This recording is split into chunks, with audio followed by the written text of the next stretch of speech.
नमस्कार शेतकरी बंधू, मी व्ही आर पाटील.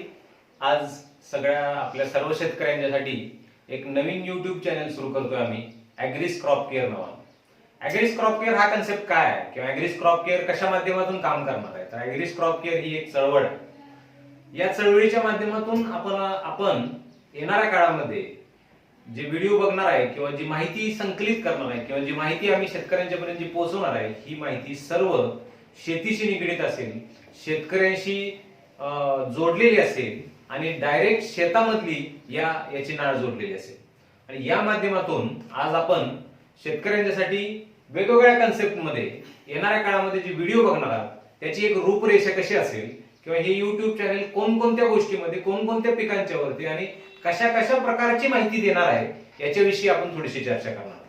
आता या ठिकाणी ॲग्रीज क्रॉप केअर हे जे युट्यूब चॅनल आहे, या युट्यूब चॅनलच्या माध्यमातून आपण ऍग्रिकल्चर सस्टेनेबिलिटी या ठिकाणी बरेच सारे पॉइंट्स आहेत आपण बघू शकत आहे. तर या सगळ्या पॉइंट्सच्या माध्यमातून आपण ऍग्रिकल्चर सस्टेनेबिलिटी म्हणजे शेतीची शाश्वतता याच्यावरती आपण चर्चा करणार आहे. तर शेतीची शाश्वतता म्हणजे काय?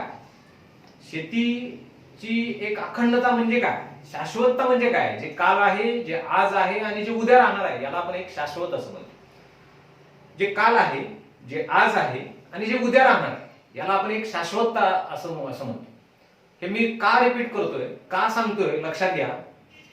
10 वर्षापूर्वी, 20 वर्षापूर्वी आपल्या जमिनीची जी शाश्वतता होती ती आज आहे का? तर प्रत्येकाचं असं म्हणणं असेल किंवा किंबहुना मी सांगतो की ही शाश्वतता नाही. किंबहुना येणाऱ्या 10 वर्षामध्ये किंवा 15 वर्षामध्ये किंवा 20 वर्षामध्ये या जमिनीची काय शाश्वतता असेल याच्याविषयी आपल्याला काही माहित नाही. कारण आपण एवढं ठाम म्हणू शकतो की आजची जी शाश्वतता आहे ही 10 वर्षापूर्वी नव्हती. आजची जी जमिनीची पिकाऊ क्षमता आहे, जी सुपीकता आहे, ही 10 वर्षापूर्वी कितीतरी पटीने जास्त होती.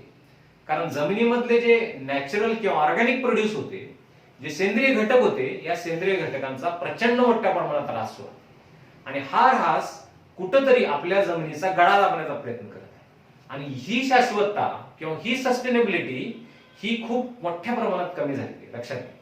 आणि येणाऱ्या काळामध्ये, येत्या 10 वर्षामध्ये, येत्या 15 वर्षामध्ये ही शाश्वतता किंवा ही सुपीकता जमिनीची खूप मोठ्या प्रमाणात आपल्याला बदललेली दिसेल. आणि या शाश्वततेविषयी आपण या युट्यूबच्या चॅनलच्या माध्यमातून विचार करणार आहोत किंवा या युट्यूबच्या माध्यमातून याच्याविषयीचं ज्ञान आपण संकलित किंवा आत्मसात करणार आहोत. आता याच्यामध्ये काय कन्सेप्ट आहे? शाश्वतता म्हणजे काय? 20 वर्षापूर्वी असं आपण काही खूप वेगळं करत होतो किंवा खूप मोठं करत होतो असं नाहीये, लक्षात घ्या.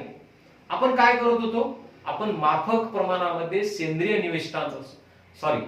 माफक प्रमाणामध्ये केमिकल निविष्ठांचा किंवा जे काही रासायनिक निविष्ठ आहेत या निविष्ठांचा अतिशय कमी प्रमाणामध्ये उपयोग करत होतो. आणि ज्या सेंद्रिय निविष्ठ आहेत, जसे की शेणखत आहे, जसे की लिंबोळी पेंड आहे, करंज पेंड आहेत किंवा ह्या सगळ्या पेंडी आहेत किंवा तुमचे कोंबडी खत आहे किंवा ह्यासारखी जी खतं आहेत, गांडूळ खत आहे, या सगळ्या खतांचा, सेंद्रिय खतांचा वापर आपण मोठ्या प्रमाणात करतो. आणि यामुळे काय होतं तर जमिनीमधला जो मायक्रोफ्लोरा आहे, जो सूक्ष्म जीवाणूंचं प्रमाण आहे, जे पोषक सूक्ष्म जीवाणू आहेत, जसे काही मूलद्रव्यांचं विघटन करून ते पिकांना उपलब्ध करून देणारे जीवाणू आहेत, जसं फॉस्फेट सोल्युबलायझिंग बॅक्टेरिया असतील, पोटॅश मोबालायझिंग बॅक्टेरिया असतील, सल्फर ऑक्सिडायझिंग बॅक्टेरिया असतील, यासारखे जीवाणूंचं मोठ्या प्रमाणात त्या ठिकाणी जमिनीमध्ये वास्तव्य होतं. आज काय? आज हे वास्तव्य बघायला मिळतं का? हे खूप मोठ्या प्रमाणात कमी झालेलं आहे. म्हणून आपल्याला वरून अशा प्रकारच्या ऍडिशनल किंवा वरून अशा प्रकारचे बॅक्टेरिया जमिनीमध्ये द्यावे लागतात.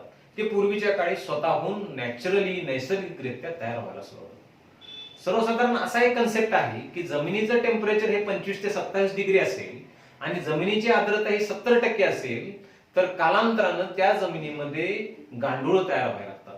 कोणी गांडुळाचं बीजाणू किंवा त्याचे बीज सोडत नाही, लक्षात घ्या. तरीही गांडूळ कशी तयार होतात? निसर्गाचा नियम आहे, एक ठराविक वातावरणामध्ये नैसर्गिक घटकांचा त्या ठिकाणी उदय होतो, विकास होतो. आणि अशा प्रकारे आपल्याला जमिनीची किंवा शेतीची जर सुपीकता टिकवायची असेल, ते शेतीमध्ये जर शाश्वतता आणायची असेल तर या सगळ्या गोष्टींचा येणाऱ्या काळामध्ये आपल्याला खूप चांगल्या मोठ्या प्रमाणामध्ये आणि काळजीपूर्वक विचार करावा लागतो. दुसरा मुद्दा आहे या ठिकाणी सॉइल नरिशमेंट आणि प्रोटेक्शन.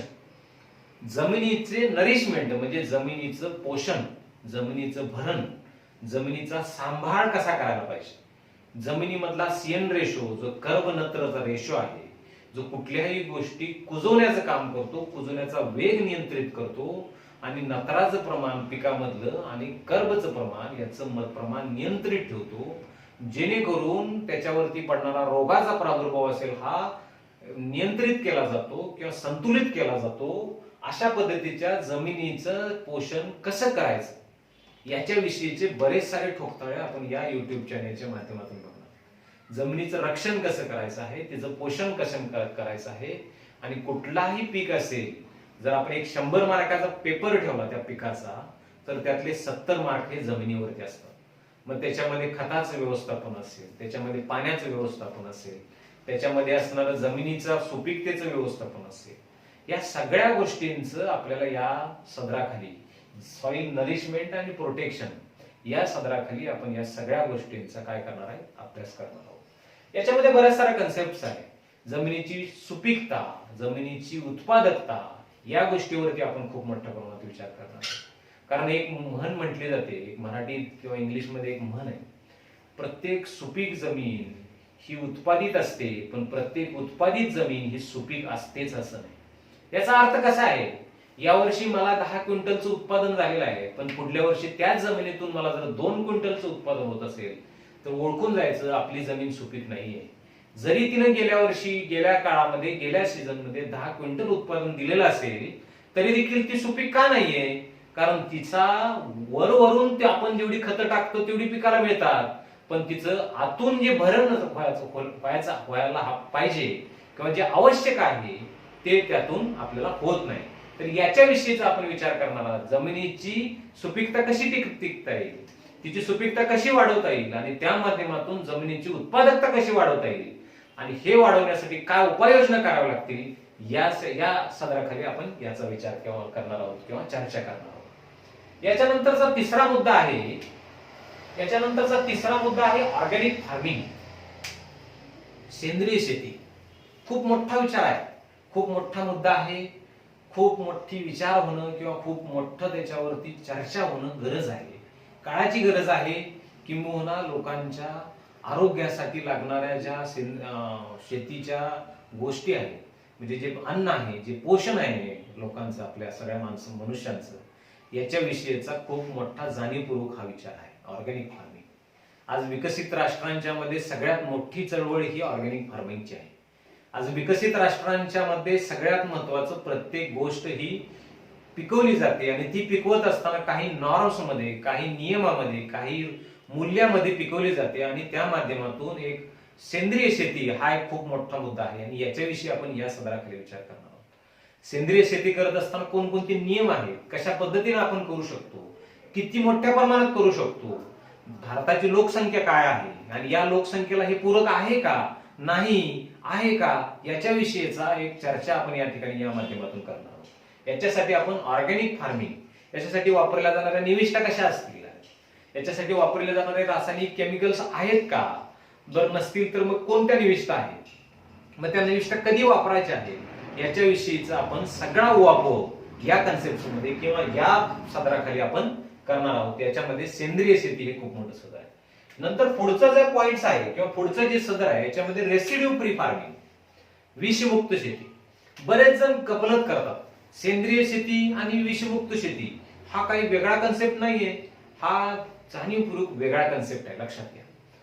जगामध्ये विषमुक्त शेती हा एक वेगळा कन्सेप्ट आहे आणि सेंद्रिय शेती हा एक वेगळा कन्सेप्ट आहे. विषमुक्त शेतीला काही पॅरामीटर्स आहेत, त्याच्यामध्ये काही मिनिमम रेसिड्यू लेवल्स आहेत, MRL म्हणून कन्सेप्ट आहे, जो रेसिड्यू लेवलच्या काही लेवल्स आहेत. केमिकल चालतं, पण एक ठराविक पातळीच्या वर जर ते पिकामध्ये आढळलं, ठराविक पातळीच्या वर जे अन्नधान्यामध्ये किंवा भाजीपाल्यामध्ये किंवा फळ पिकामध्ये जर आढळलं तर ते विषमुक्त असत नाही. ते विषाची जी पातळी आहे, ही पातळी चेक केली जाते आणि त्याच्यातून मग निर्यात केलं जातं, आणि अशा निर्यातक्षम होणाऱ्यासाठी पोस्ट हार्वेस्ट इंडेक्स नावाचा एक कन्सेप्ट आहे. याच्यामध्ये कुठलंही केमिकल आपण जेव्हा फवारणी करतो, कुठलंही केमिकल किंवा कुठली रासायनिक निविष्ठा आपण जेव्हा वापरतो, त्यावेळेला आपल्या असं लक्षात येतं की जी रासायनिक निविष्ठा आपण वापरत असतो त्यावेळेला तिचा एक ठराविक दिवसाचा पीएच आहे, म्हणजे पोस्ट हार्वेस्ट इंडेक्स आहे. फवारणी केल्यानंतर किंवा जमिनीतून दिल्यानंतर किंवा पिकामध्ये ते वापरल्यानंतर त्याचा एक ठराविक दिवसापर्यंत अंश राहतो आणि तो ठराविक दिवसापर्यंतचा अंश विचारात घेऊन आपण त्या निविष्ठांचा वापर करायचा आणि अशा पद्धतीतून जी पीक निर्मिती केली जाते, जी फळ निर्मिती केली जाते, जी भाजीपाल्याची निर्मिती केली जाते किंवा जे ऍग्रिकल्चर प्रोड्यूस आहे किंवा ज्याला शेती उत्पादने म्हणतो, या उत्पादनांचं निर्मिती केली जाते, याला विषमुक्त उत्पादन असं म्हणतात. त्याला रेसिड्यू फ्री फार्मिंग, विषमुक्त शेती अशा पद्धतीने कन्सेप्ट आपण या ठिकाणी आणि हा कन्सेप्ट आपण या सदराखाली विचार करणार आहे. आज जगामध्ये तुम्ही विचार करा, जगामध्ये वेगवेगळे देश आहेत, विकसित राष्ट्र आहेत, खूप मोठे मोठे, ते आपल्यापेक्षा कमीत कमी 20 वर्ष 30 वर्ष ऍडव्हान्स फार्मिंग करतात. आपल्यात जी टेक्नॉलॉजी येते ती 20 वर्षापूर्वी त्या देशामध्ये वापरली गेलेली असते आणि ती टेक्नॉलॉजी 20 वर्षानंतर आपल्या देशामध्ये येते. आणि अशा देशामध्ये आज कुठंही तुम्हाला सेंद्रिय फार्मिंग, सेंद्रिय शेती किंवा त्याचे प्रोड्यूस मागितले जात नाहीत. तुम्हाला मागितले जातात विषमुक्त, रेसिड्यू फ्री काय प्रोडक्ट्स असतील तर तुम्ही आम्हाला एक्सपोर्ट करा. मग एक्सपोर्ट करत असताना त्याचे नॉर्म्स काय आहेत, त्याचे रूल्स काय आहेत, कोणकोणते ऍग्रिकल्चर प्रोडक्ट्स कशा कशा पद्धतीने आपण एक्सपोर्ट केले जाऊ शकतात. जसे द्राक्ष एक्सपोर्ट्स आहेत, डाळिंब एक्सपोर्ट्स आहेत, केळीसारखे आता प्रोडक्ट्स खूप मोठ्या प्रमाणात भारतातून निर्यात होत आहेत. तर या सगळ्या पिकांच्या वरती, भाजीपाल्यामध्ये भेंडी वगैरे आहे, खूप भाजीपाल्या पिकामध्ये आता निर्यात क्षमतेला वाव आहे. तर या सगळ्या निर्यात क्षमतेवरती आपण या सदराखाली, ज्या ठिकाणी रेसिड्यू फ्री फार्मिंग हा खूप मोठा मुद्दा आहे आणि या मुद्द्याखाली आपण या सदराखाली या ठिकाणी विचार करणार आहे. नंतरचा जो मुद्दा आहे तो रोल ऑफ मायक्रो ऑर्गॅनिझम्स किंवा role of microbes in agriculture. भारतीय शेतीमध्ये जे मायक्रोब्स आहेत किंवा जे आपण त्याला सूक्ष्म जीवाणू, आज बऱ्याच साऱ्या गोष्टी किंवा आता लोकांच्या मध्ये अवेअरनेस वाढत चाललेला आहे. लोक कुठेतरी आता ट्रायको वापरतायत, कुठेतरी शिडो वापरतायत, शिडोमोनास वापरतायत, कुठेतरी बॅसिलस स्पेसिस वापरतायत, कुठेतरी पॅसिलोमायसिस वापरतायत, कुठं फॉस्फेट सोल्युबलायझिंग बॅक्टेरिया वापरतायत, कुठं मायकोरायझा जमिनीमध्ये अप्लाय करतायत, बॅक्टेरियल कन्सोर्शिया आहेत, ऍसिडोबॅक्टर आहे, ऍझिटोबॅक्टर आहे, ऍझोस्पायरलियम वापरले जातात, ऍझोला वापरतात. अशा पद्धतीचे बरेच सारे मायक्रोब्स लोक वापरत असतात. या मायक्रोबचा रोल काय आहे किंवा वापरणं गरजेचं आहे का, हे वापरल्यानंतर कोणकोणत्या पद्धतीचे फायदे शेतीला मिळतात, या सगळ्या गोष्टींचा आपण काय करणार आहोत या ठिकाणी विचार करणार आहोत. आणि हे विचार करत असताना हे कशा कशा पद्धतीने आणि कोणत्या शेतीमध्ये वापरतात. सपोज आपल्याला आता रेसिड्यू फ्री फार्मिंग करायचं आहे तर role of microorganisms it is most important. हा खूप महत्वाचा मुद्दा आहे. ज्या वेळेला आपल्याला आपण निर्यातक्षम वस्तू किंवा निर्यातक्षम शेतीच्या उत्पादन करत असेल आणि अशा उत्पादनासाठी अशा पद्धतीच्या मायक्रो ऑर्गॅनिझम्सना किंवा जे मायक्रोब्स आहेत, जे सूक्ष्म जीवाणू आहेत, यांचा वापर कशा पद्धतीने करायचा आहे याच्याविषयीच्या प्रत्येक मायक्रोब्सच्या विषयी आपण खूप डिटेल्स मध्ये याच्याविषयी चर्चा करणार आहोत. नंतर खूप महत्वाचा मुद्दा आहे इंटिग्रेटेड क्रॉप मॅनेजमेंट. आता याच्यामध्ये इंटिग्रेटेड म्हणजे काय, एकात्मिक पीक निर्मितीचा मॅनेजमेंट कशा पद्धतीने किंवा ते कशा पद्धतीने मॅनेज करायचं.